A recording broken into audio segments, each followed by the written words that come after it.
Saludos. En esta ocasión, con motivo de la celebración de la Semana Santa y las reflexiones bíblicas, teológicas, enfocadas desde distintos puntos de vista, ¿verdad? Con relación a la última semana del ministerio del llamado Jesús histórico, nosotros hemos preparado un análisis en cuanto a la apelación, ¿verdad? Un análisis de la apelación al Salmo 22 por Marcos y por Mateo. Un análisis no teológico, más bien filológico y también un poco histórico, con el cual queremos poner de relieve algunos matices interesantes que tiene esta intertextualidad, repito, entre la forma en que Mateo y Marcos apelan al Salmo 22.1. Por supuesto, hemos preparado unas diapositivas con tal de hacer más pedagógica, más ilustrativa la presentación de este análisis y comentario. Análisis crítico de la apelación al Salmo 22, entiéndase versículo 2 en el texto hebreo, aunque las versiones de la Biblia en español, la mayoría, tienen en realidad al versículo 2 que está en el texto hebreo como versículo 1, así que hablaremos de Salmo 22.1 con relación a las versiones de la Biblia, por lo general en español, y tomando en cuenta que en realidad en el texto hebreo es el versículo 2 del Salmo. Por otro lado, en cuanto a la versión griega, es en realidad el Salmo 21, versículo 2. Observaciones importantes. ¿Pronunció Jesús las palabras que conforman la llamada cuarta palabra de Jesús en la cruz? ¿O son el fruto de la reflexión cristiana posterior y recogidas muy temprano por los evangelistas? Al respecto, la conclusión de Raymond E. Brown es la siguiente. Sopesados los argumentos en pro y en contra, no es posible zanjar la cuestión de si la expresión, de si la frase Eloi, Eloi, lama sabactani fue pronunciada por el mismo Jesús. En su clásica obra La muerte del Mesías, tomo 2, página 1286. Por otro lado, la recién publicada obra del afamado y connotado, ¿verdad?, profesor Antonio Piñero, al comentar este texto, dice lo siguiente: los libros del Nuevo Testamento, traducción y comentario del profesor Antonio Piñero, esta obra muy conocida ya, concluye: este grito desgarrador ha de entenderse como sustancialmente histórico por el principio de dificultad según el cual hay materiales de la tradición que ofrecen grandes dificultades para ser explicados teológicamente, pero que son recogidos por los evangelistas porque la tradición es muy fuerte y se impone por sí misma. Comentario a Marcos 15:34. Finalmente, es preciso admitir que desde el punto de vista de la crítica de la tradición, la posibilidad de que Jesús haya pronunciado las palabras en cuestión, digamos que es una hipótesis plausible. Y desde el punto de vista de la crítica textual, es evidente que siempre formaron parte del Evangelio de Marcos y del Evangelio de Mateo.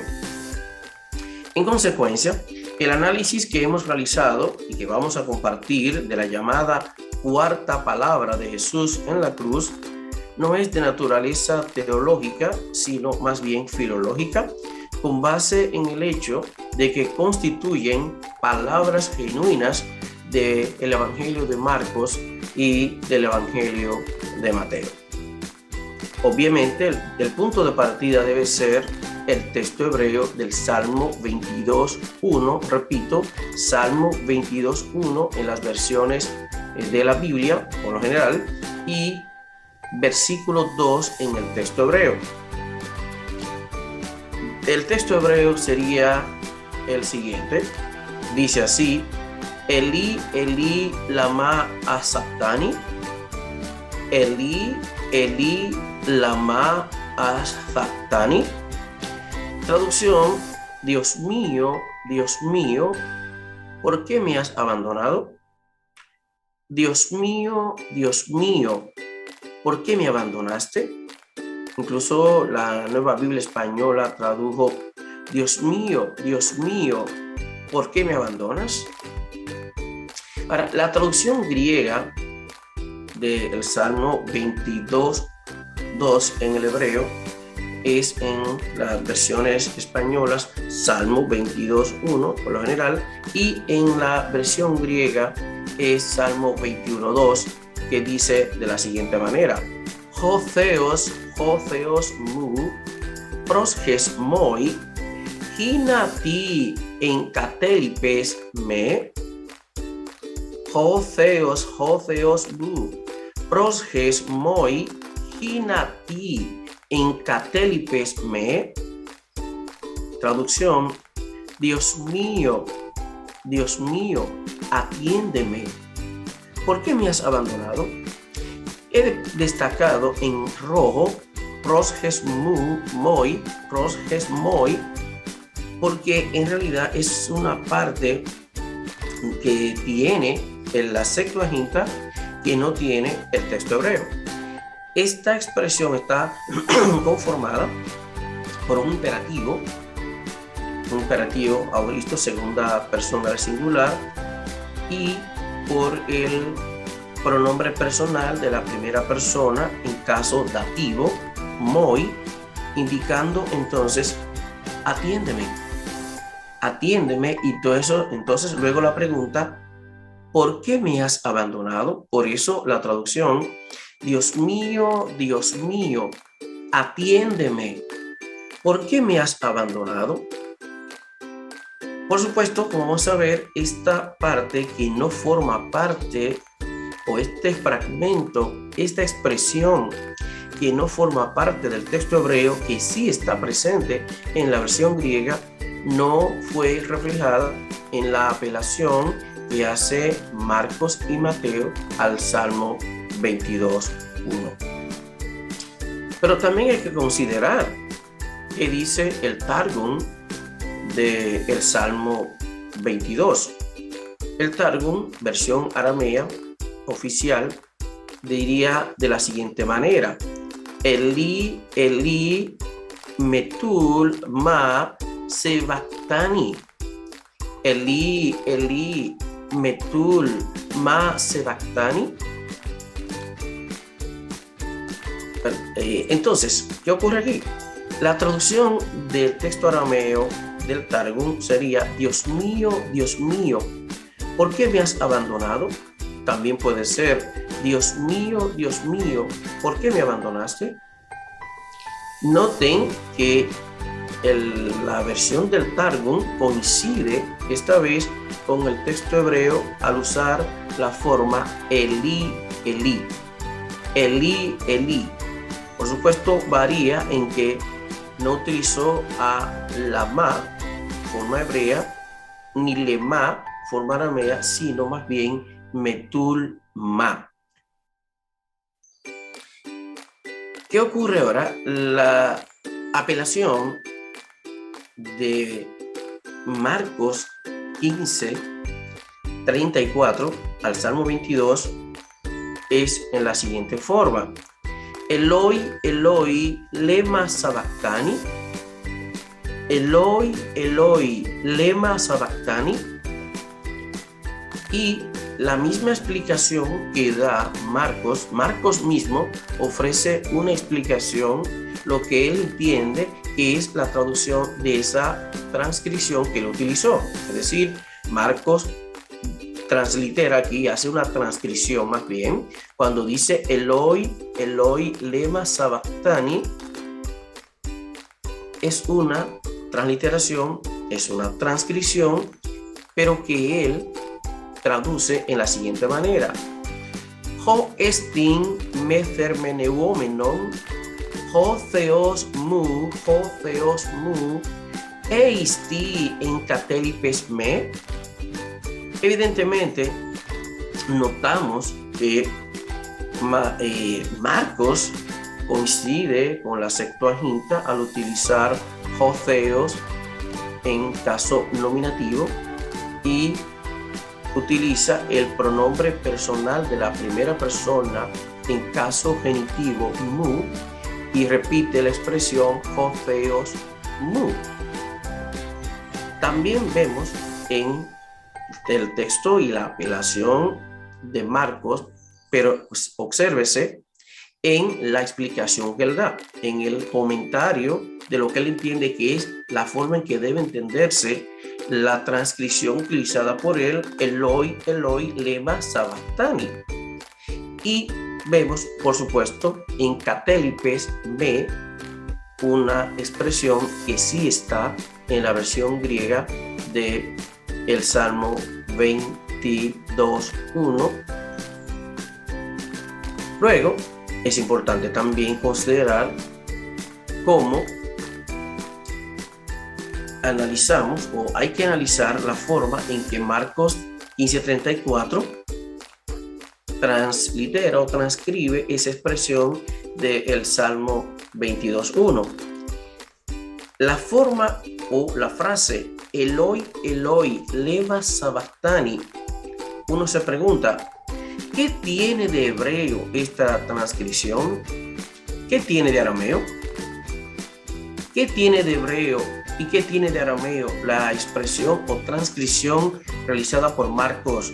Eloi, Eloi, lema sabachthani. Análisis de la frase Eloi, Eloi.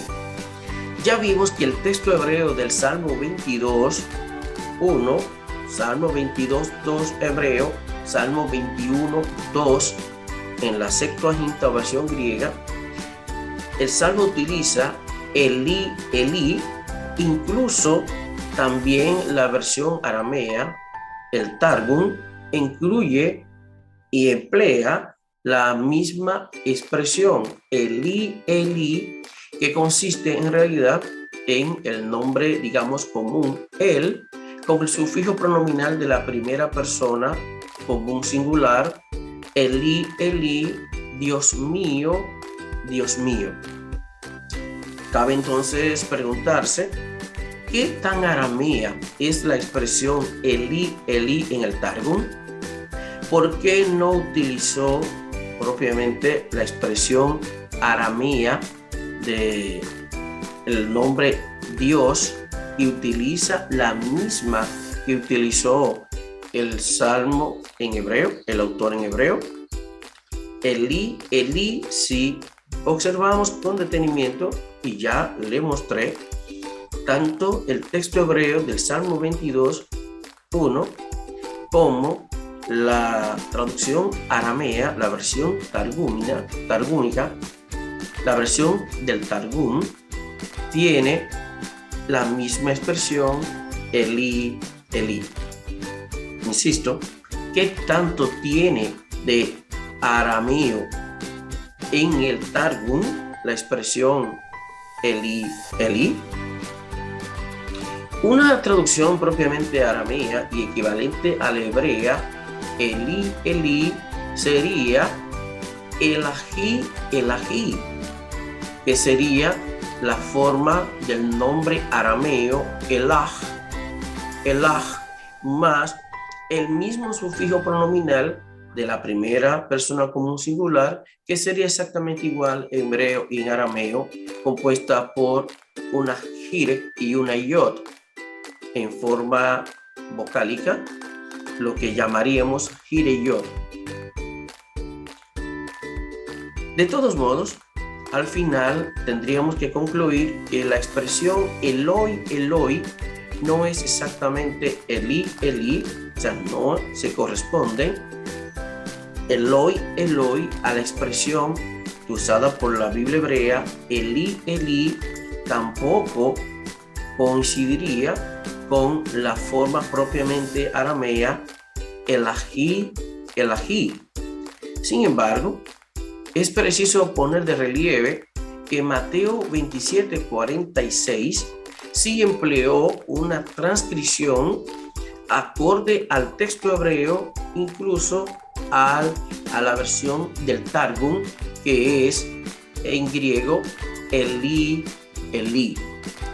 Eli, Eli, expresión utilizada por Marcos usando estas letras o grafías griegas, sí coincide con el Eli, Eli del Salmo y en hebreo, y con la misma versión Eli, Eli, la misma expresión utilizada por la versión aramea. Por otro lado, es preciso decir que concuerdan Marcos y Mateo en el empleo de la frase lema sabachthani. Lema sabachthani, sí concuerdan Mateo y Marcos en utilizar esa misma expresión en griego. Cabe preguntarse entonces, ¿qué tan hebrea es esta expresión? ¿Qué tan aramea es? ¿A cuál refleja mejor, al hebreo o al griego, la expresión lema sabachthani? En primer lugar, recordemos que el texto hebreo del Salmo 22.1 empleó la palabra lama, pero la palabra propiamente aramea, esto es lama en hebreo, pero la palabra propiamente aramea y que le es equivalente es lema, que por cierto, como ya vimos, no fue empleada en el Targum. El Targum, en realidad, en lugar de emplear a lama o lema, lo que hizo fue emplear a metul. Por lo tanto, no coincide aquí la versión aramea oficial con esta transcripción que emplearon tanto Marcos como Mateo, lema y no lama, que sería concordante con la expresión hebrea, lama. En segundo lugar, la transcripción griega empleada por Marcos y Mateo, sabachthani, no tiene correspondencia con la hebrea azaptani, que sí la vimos en el Salmo 22, que es en realidad una forma del perfecto, o se llama también katal, de la segunda persona del singular, segunda persona masculina singular, con el sufijo pronominal de la primera persona como un singular, es decir, en hebreo, aunque aquí se ve como una palabra monomorfemática, en realidad aquí hay dos morfemas constituidos por el morfema lexical de naturaleza verbal, azaptá, que sería la forma del perfecto o katal, segunda persona masculina singular de esta raíz azab, que significaría abandonar. Y luego este sufijo sufijo pronominal de la primera persona como singular, que señala que la primera persona como singular, en este caso yo, obviamente, es entonces el objeto directo pronominal de esta forma verbal. Por eso entonces, ¿por qué me abandonaste? ¿Me abandonas a quién? A mí, que es lo que sugiere esta composición, repito, formada por un lexema verbal más un morfema gramatical, que es el sufijo pronominal de la primera persona como un singular, indicando que yo soy objeto directo pronominal de esta forma verbal. Por eso abandonaste o has abandonado a mí, obviamente, en el contexto de la pregunta planteada. ¿Qué ocurre? Que esta forma sabachthani empleada por Mateo y Marcos en el griego como transcripción no concuerda, como dijimos, con la expresión hebrea que encontramos en el Salmo 22, pero sí coincide con una forma aramea que sería sabachthani, que viene de la raíz shevak, más bien shevak, que significa dejar, abandonar, relegar. Y esta forma shevak está presente incluso en el hebreo rabínico, es decir, aunque no forma parte propiamente de lo que llamamos hebreo clásico o hebreo bíblico, sí está presente en el hebreo rabínico, aunque vocalizado un poquito diferente, porque en la vocalización aramea sería shevak, mientras que en la forma hebrea, repito, hebreo misnaico o hebreo rabínico sería shabak, pero con la misma carga semántica. Por otro lado, es preciso decir que el Targum, sin embargo, no empleó la forma aramea shevaktani. Vimos que no. La versión aramea, el Targum del Salmo, no utilizó la forma shevaktani, que coincidiría con la forma sabachthani empleada por Mateo y por Marcos. La forma que vimos y que podemos observar en cualquier momento al observar el Targum del Salmo 22 es shevatani, que, repito, ya lo vimos y que no coincide entonces con la forma aramea a la que apunta, a la que hace referencia o con la que coincide la forma griega, transcripción griega, sabachthani, que emplearon Marcos y Mateo. Volvemos a preguntarnos, ¿qué tan arameo es otra vez aquí el Targum? Si el Targum no empleó la forma, por ejemplo, shevaktani, que sería una forma propiamente aramea, esta forma que no refleja la transliteración o la transcripción empleada por Marcos y Mateo, ¿qué tan aramea es? En conclusión, lema sabachthani es una expresión aramea que correspondería a la expresión estrictamente aramea lema shevaktani. Repito, es aramea y no hebrea. Conclusiones. En primer lugar, a pesar de que la Reina Valera 1960, que sigue al Textus Receptus, traduce a Marcos 15:34 como Eloi, Eloi, lama sabachthani, el texto crítico del Nuevo Testamento en realidad tiene la palabra lema. Por lo tanto, según el texto crítico de Marcos 15:34, usted lo puede observar en la edición 28, incluso la 27 de el Nuevo Testamento griego Nestle Aland, que ya dijimos va por la edición 28, pero usted lo puede consultar incluso en la versión 27, que es básicamente el mismo texto, aunque haya habido algunos cambios y variantes de distinta naturaleza, pero que no es el momento para consultar. Pero esto se puede observar por igual en la edición 27 como en la edición 28 del Nuevo Testamento griego Nestle Aland, en la que uno podría percibir de inmediato que coinciden Marcos y Mateo al emplear la expresión lema. La diferencia sería en Eloi, Eloi, pero la expresión lema es, según el texto crítico del Nuevo Testamento griego, empleada por Marcos y por Mateo, al margen de que en la versión Reina Valera 1960 y otras podrían reflejar, siguiendo el texto Receptus, la lectura lama. En consecuencia, tanto Marcos como Mateo hacen referencia a la forma aramea lema, que correspondería entonces a la griega lema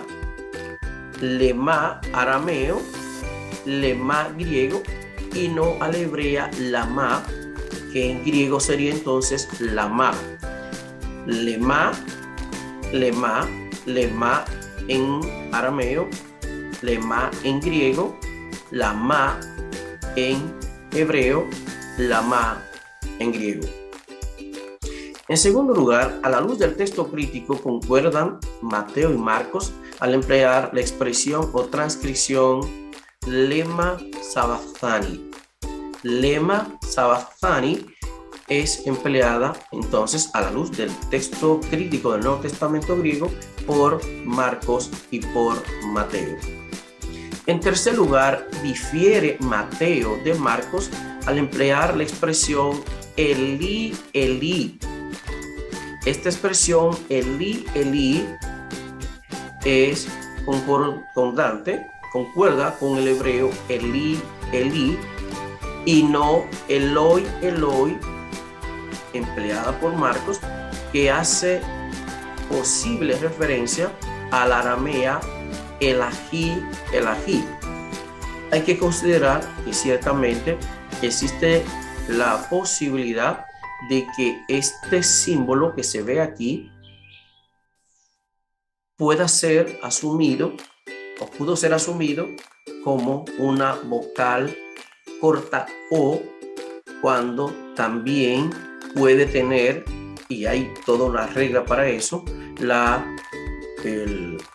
el sentido, el valor fonemático de A larga, es decir, cuando es A, es cames, A larga, y cuando es vocal O, que es vocal corta, sería cames hatuf.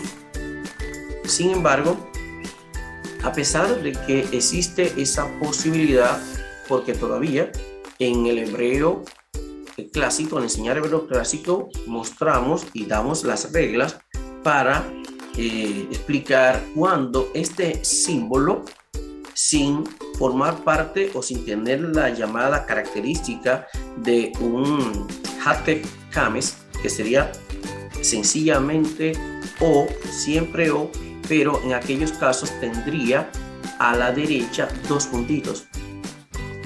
Y cuando este símbolo o este punto vocálico aparece con dos puntitos a la derecha, sería estrictamente kames hatuf, el valor del kames hatuf, llamado hatek kames, porque sería un sheva compuesto formado obviamente por el símbolo de kames y el sheva con el valor fonemático de una O corta, lo que podría explicar que tal vez por error o por falta de precisión se podría asumir como Elohi, Elohi y no Elahi, Elahi, que es una posibilidad teórica que uno comprendería cuando uno trabaja con el hebreo y el valor de los puntos vocálicos, especialmente la situación que se da con relación a el gráfico, a este grafía, este símbolo que, repito, puede tener el valor de A y el valor de O, y hay reglas para eso, pero que no es el momento de explicar eso aquí. En cuarto lugar, una forma griega que pudo emplear Marcos más acorde a aramea, Elahi, Elahi, o bien pensando en que se pudo leer Elohi, Elohi, habría sido Elahi, Elahi, o bien Elohi, Elohi, serían formas griegas de reflejar las dos posibles interpretaciones de este símbolo. Como A sería entonces Elahi, Elahi, o bien asumido como O, Elohi, Elohi, que sería esta forma de aquí abajo. Otra vez, es interesante que Marcos no dice ni Elahi, Elahi, tampoco dice Elohi, Elohi, simplemente Eloi. Y en ese sentido, uno se pregunta si a la luz del griego y en la historia de el alfabeto griego, los fonemas del alfabeto griego, no podría utilizar o pudo utilizar esta letra llamada Ji, que si bien es cierto que el griego contaba con la llamada aspiración inicial, el valor de J, cuando una palabra que inicie con vocal podría tener llamado espíritu suave, que no alteraría la expresión de la vocal o el diptongo, pero sí el espíritu rudo, que daría el sonido de J, y que ha explicado que muchas palabras de origen griego se hayan transcrito al español con una H que originalmente sonaba como J, un sonido aspirado, pero que ya en español no tiene ese valor aspirado. Y en español, por ejemplo, latinoamericano, son muy pocas las palabras, o en muy pocos los países donde la H representa el fonema J, aunque sea de forma más suave y aspirada. Por lo tanto, lo más ideal a la luz de las características fonemáticas del español actual, el español latinoamericano principalmente, que es el ambiente donde nos movemos más nosotros, y la condición prácticamente de letra silente, que no concuerda con ningún fonema, sino que tiene un valor gráfico y ortográfico importante. O sea, nosotros no podemos escribir hielo, hueso sin la H, pero evidentemente que desde el punto de vista fonemático, principalmente para el español latinoamericano, no suena, pero ortográficamente no es correcto escribir habichuela, hielo, hueso sin la H como marca ortográfica. Entonces, si bien es cierto que la Ji, esta letra que todavía forma parte del alfabeto griego moderno, formó parte, por supuesto, del alfabeto del griego clásico y del alfabeto del griego koiné, aunque se entiende que hay pistas para afirmar que esta letra Ji en el griego clásico tendría más bien un valor de K, lo que se diría aquí el aquí, pero posteriormente, ya para la época del griego koiné, hablaríamos estrictamente del griego clásico, especialmente el llamado dialecto ático, lo que sería combinado obviamente con la influencia del jónico. Hablaríamos que del siglo IV a siglo V, IV, estaremos hablando de lo que sería el griego clásico.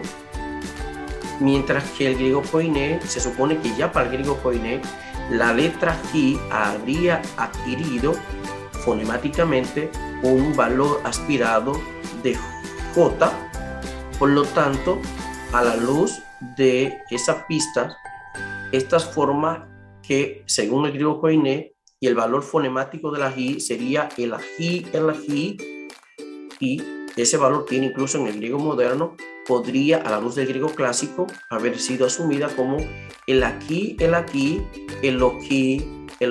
Pero lo que estamos diciendo es que para la época del Nuevo Testamento ya se supone que la letra Ji tendría ese valor aspirado.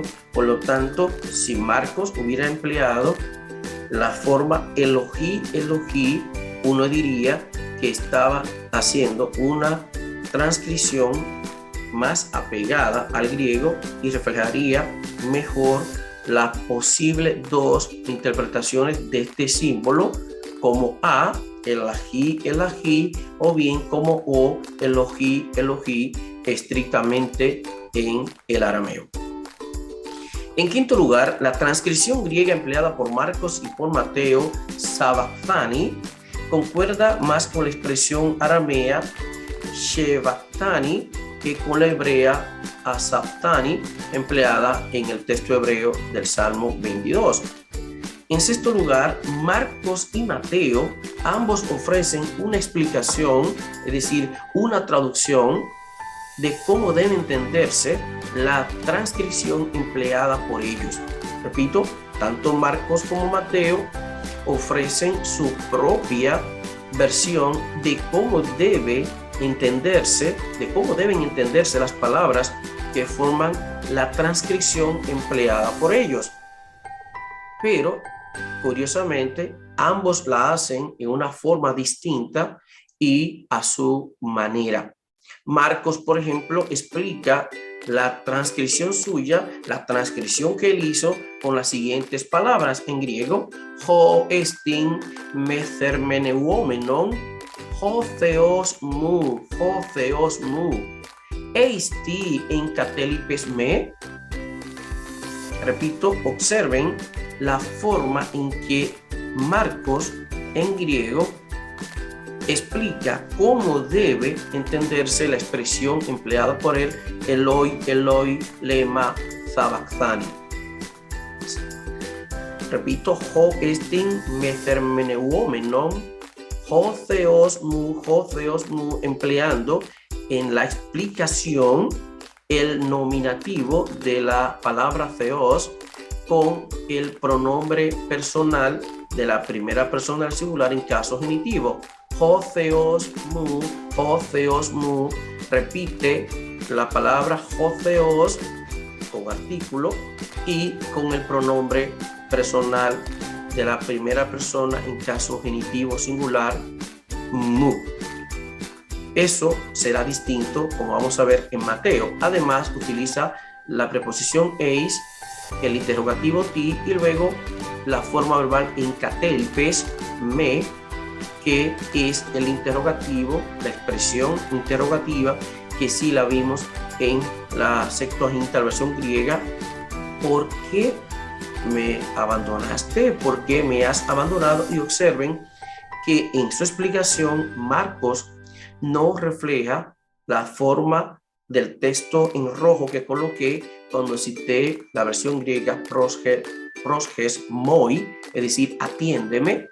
Esta forma no fue empleada, obviamente, en la explicación de Marcos porque no lo utilizó en la transcripción que hizo.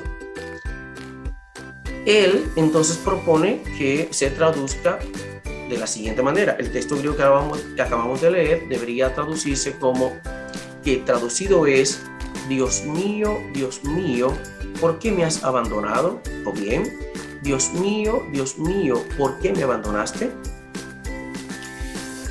Mateo, por su parte, explica la transcripción que él hizo, la transcripción suya, con las siguientes palabras griegas: tu testin, the mu, hinati me incatelipes me. Tu testin, the mu, hinati me incatelipes me.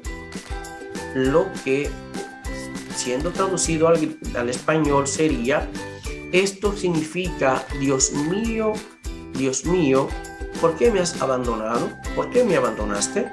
Observen que Mateo, en lugar de emplear el caso nominativo más el pronombre de la primera persona común singular en caso genitivo, él emplea, sí, el mismo pronombre empleado por Marcos, mu, eso lo vimos, mu, pero esta vez Mateo, en lugar de utilizar la forma ho theos o simplemente theos, emplea el vocativo singular the.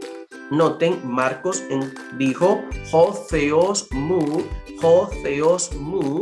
caso nominativo singular de la palabra, el sustantivo theos, mientras que Mateo empleó el caso vocativo de la misma palabra, del mismo sustantivo, que es the, y otra vez mu, es exactamente igual a la forma que utilizó Marcos.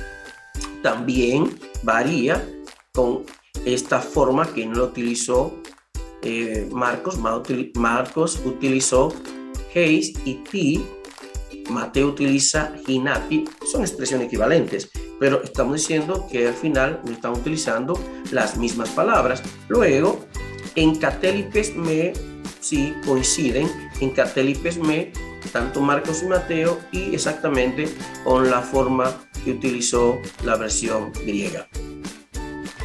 En séptimo lugar, queremos considerar algunas resonancias de las palabras de Marcos 15:34 y Mateo 27:46 en la literatura apócrifa. En primer lugar, consideremos el Evangelio de Pedro, un apócrifo de la pasión y resurrección que se ha fechado como alrededor del año 150 de nuestra era después de Cristo. El Evangelio de Pedro 5:19, repito, un apócrifo, dice de la siguiente manera: y el Señor elevó su voz diciendo, fuerza mía, tú me has abandonado. Observen que esta versión apócrifa, esta especie de relectura de Marcos 15:34 en este apócrifo, no incluye la pregunta, sino que hace una afirmación. Y el Señor elevó su voz diciendo, fuerza mía, tú me has abandonado. No porque me has abandonado, sino tú me has abandonado. Una afirmación tajante y evidentemente con una fuerza aseverativa indiscutible. Tú me has abandonado. Podemos leer, entre otras obras, esta versión en los Evangelios Apócrifos de Aurelio de Santos Otero, publicada por la Biblioteca de Autores Cristianos en el año 2003, página 379, pero también se puede leer, podemos ver también en la traducción, en la obra Todos los Evangelios de nuestro admirado profesor Antonio Piñero, que también se puede leer la versión, porque ese trabajo excelente de Antonio Piñero incluye una traducción al español de todos los evangelios conocidos de las distintas categorías y clases que se conocen. Todos están ahí. Y también tenemos la obra que estoy citando aquí, los Evangelios Apócrifos de Aurelio de Santos Otero. Quería considerar si tenía a mano la obra de Piñero para mostrarla, pero es bien conocida, la pueden buscar en el mercado. Así también la obra de Aurelio de Santos Otero, porque ahí se pueden considerar en general las llamadas obras, los evangelios apócrifos. Pero en griego, la obra de Otero que acabo de mencionar, que es esta, la tengo aquí, en griego coloca el texto griego que dice tal cual en griego, ya dijimos el Evangelio de Pedro 5:19, dice kai ho kyrios aneboise legon he dynamis mu katelexas me kai eipon anelefen. Noten aquí que no vemos, ¿verdad?, en Marcos ni Mateo la forma he dynamis, sino más bien en Marcos ho theos en nominativo, en Mateo the en vocativo, pero coincide el Evangelio Apócrifo de Pedro en utilizar el pronombre mu, repito, el pronombre personal de la primera persona del singular en caso genitivo. Repito, lo vimos consistentemente en Marcos, ¿verdad?, en Mateo, y también lo vemos aquí en este apócrifo. Por otro lado, tenemos el Evangelio de Felipe, que se ubica históricamente como a principios del siglo III de nuestra era. En su versículo 22, voy a llamar versículo para hacer referencia simplemente a esta sección, dice: Dios mío, y aquí incluye en detalle, ¿por qué, Señor, me has abandonado? Esto dijo él en la cruz. Noten, Dios mío, ¿por qué, Señor, me has abandonado? Noten aquí la pregunta interrumpida por el vocativo Señor, que en griego sería Kyrie. Dios mío, ¿por qué? Vocativo, Señor, Kyrie, ¿me has abandonado? Esto dijo él en la cruz. Observemos entonces que, a diferencia del Evangelio de Pedro, el Evangelio de Felipe sí incluye la redacción en forma de pregunta. ¿Por qué me has abandonado? Pero, repito, agregando el vocativo, ¿por qué, Señor, me has abandonado? Este Evangelio de Felipe forma parte de los llamados apócrifos gnósticos de Nag Hammadi. Y otra vez estoy citando la fuente de los Evangelios apócrifos de Aurelio de Santos Otero, publicada por la Biblioteca de Autores Cristianos en el año 2003 y página 732. Finalmente, Bart de Ehrman plantea lo siguiente. En un manuscrito griego y varios testimonios latinos, Jesús no pronuncia el grito de abandono tradicional del Salmo 22, sino que dice: Dios mío, ¿por qué te burlas de mí? Dios mío, ¿por qué te burlas de mí? Interesante relectura y variante con relación a lo que vimos en la versión griega. De hecho, podemos ir más lejos. El texto hebreo, el texto griego del Salmo 22, la forma del Targum, la traducción aramea, lo reflejado por Marcos, lo reflejado por Mateo, por el Evangelio de Pedro y de Felipe, que no incluyen esta lectura: ¿por qué te burlas de mí? Y a continuación, Ehrman argumenta: este cambio crea una lectura fascinante y, en particular, una que se adapta muy bien al contexto literario que la antecede, pues, como ya hemos señalado, para este momento de la historia, prácticamente todos los demás personajes involucrados en la trama, en la narrativa, se han burlado de Jesús. Lo hicieron los sacerdotes judíos, la gente común que pasaba por allí, y también los ladrones, los dos compañeros que estaban en la cruz, ¿verdad?, con Jesús. Y ahora esta variante se insinúa que Dios mismo se burla de Jesús. Después de ello, Jesús profiere un último grito desesperado y muere. Se trata, pues, de una escena de enorme fuerza, repleta de emoción. Obviamente, la lectura que hace Ehrman de esta relectura de algunos manuscritos de un griego, de varios latinos, es consistente con la trama y el contexto literario en que se da. Por lo tanto, no hay por qué sino interpretarla en su debido contexto. Bueno, entonces, esta cita de Ehrman está en Jesús no dijo eso, los errores y falsificaciones de la Biblia, publicada por Ares y Mares en el año 2007, páginas 216 y 217. Bueno, llegamos al fin de nuestro comentario y análisis filológico y un tanto histórico de la apelación de Marcos y Mateo al Salmo 22. Si te ha gustado este video, por supuesto, te invito a que te suscribas a nuestro canal y también actives la campanita de modo que puedas recibir de inmediato cada actualización que hagamos en nuestro canal. Pero no quiero dejar de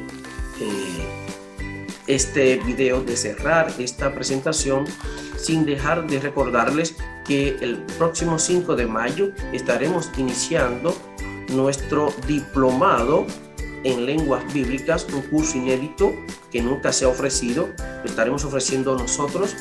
La ventaja de que en este curso de solo un año, la persona podrá conocer las 3 lenguas originales de la Biblia, puesto que está diseñado para un primer módulo de 4 meses de hebreo, 4 meses de arameo y 4 meses de griego, un curso diseñado para personas que aspiran solo a un uso instrumental de las lenguas bíblicas. Tendrán el privilegio, la oportunidad de aprender las 3 en un año y poder, digamos, comprender hasta cierto punto y utilizar fuentes de consulta estas secciones, por ejemplo, el hebreo para la Biblia hebrea, el arameo para las secciones arameas de la Biblia hebrea y por supuesto el griego para la versión griega de la Biblia hebrea y de lo que es el Nuevo Testamento griego.